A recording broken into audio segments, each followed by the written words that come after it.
Hi, it's Jacqueline or Galactica, and today I'm finally catching up with my Zodicats series with the next one in the list, Taurus.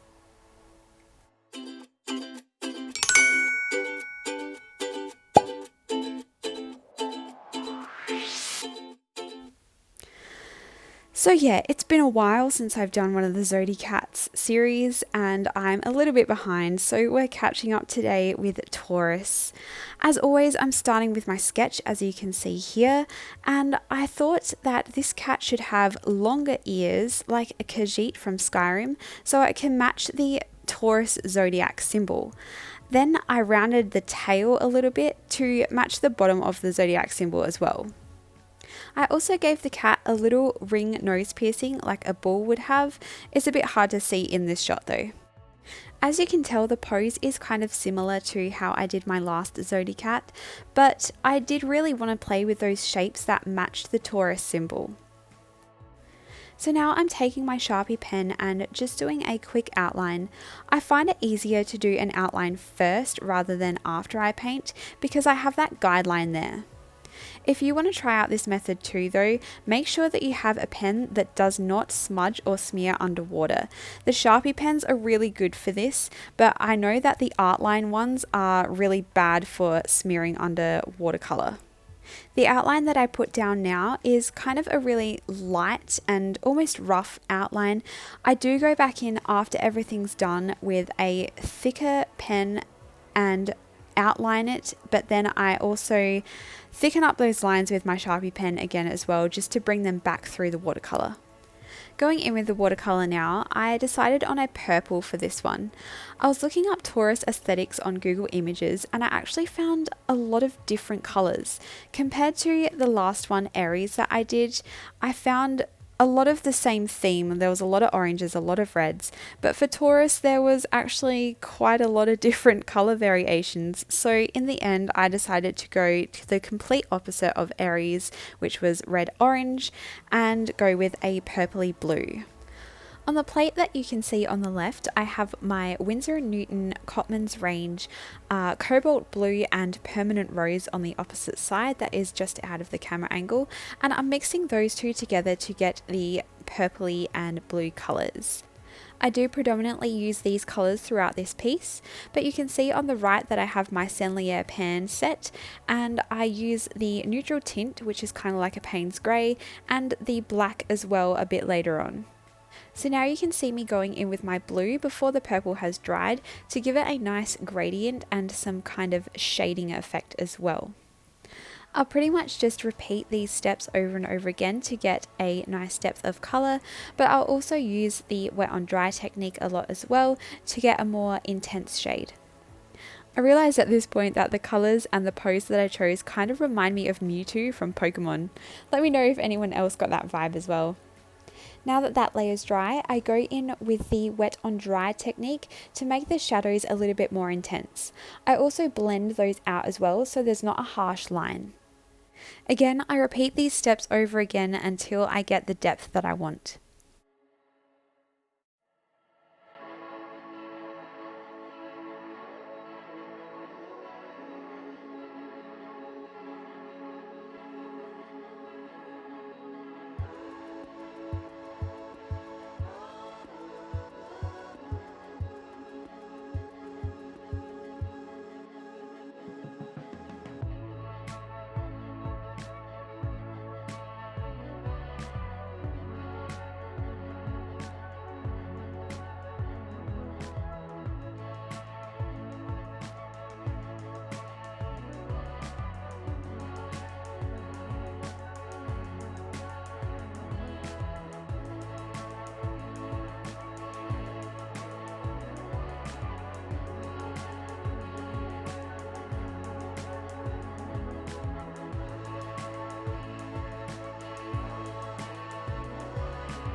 Here's where the fun part comes in. I get to do the galaxy background. So here's where I'm going in to my Senlier paints and using a neutral tint color to create a nice gradient background. I love using this technique. I pretty much just put a bunch of wet water, clear wet water on the paper first and let the color blend out. Before that's dry, I also go in with a black color, as I mentioned before, and that just gives a little bit more variation rather than just using the one color. I absolutely love watching the paint do its thing here. I think it's so satisfying to see how it spreads. I also use the salt technique a little later on, but I thought I'd explain it now so I don't have to interrupt you guys again.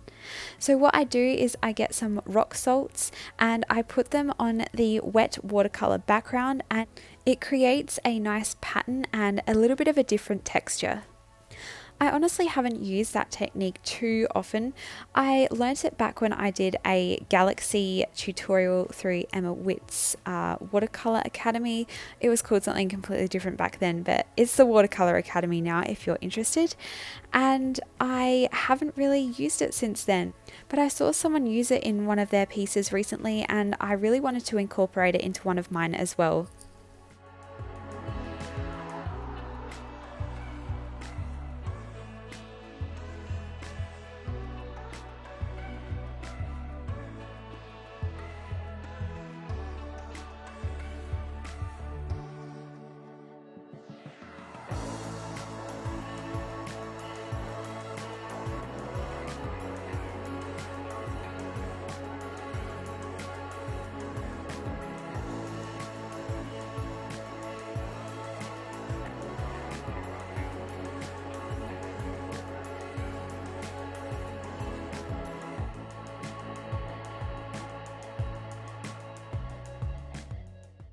So this is what it looks like after the salt technique, and now I'm going in with a splatter technique to give it a little bit of extra character. It's a method that I've always wanted to use but always been too scared that I'm going to mess it up, so I thought, why not? I'm just going to go in and do it, and I really like how it turned out. So I just get my brush nice and wet and moist. I know people really love that word. And I dip it into my watercolor and tap my brush to create the splatter effect. I used a nice dry brush to mop up any extra dark bits that I didn't want to be inside of the cat. Here's where I go in with my thicker pen once I've finished all of my watercolor, and it just makes it nice and crisp and neat. Now it's just a matter of putting all those details in, including the little whiskers, the stars in the background. I add in a little nose ring, like I mentioned before, in a gold pen, although it doesn't show up as much over the black as I'd hoped it would, but it's still there. I also put on some little earrings in little ears and some accents underneath the eye in gold. I've also put a constellation, a Taurus constellation, on its butt. And yeah, that's pretty much it, guys. Thank you so much for watching. I promise I will be catching up with Gemini so I can do Cancer before Cancer season is over. But yeah, let me know in the comments section below which zodiac sign you are and which one you're most excited to see. Make sure to like and subscribe to my channel if you liked this video. It would really mean the world to me. Thanks guys, see you next time.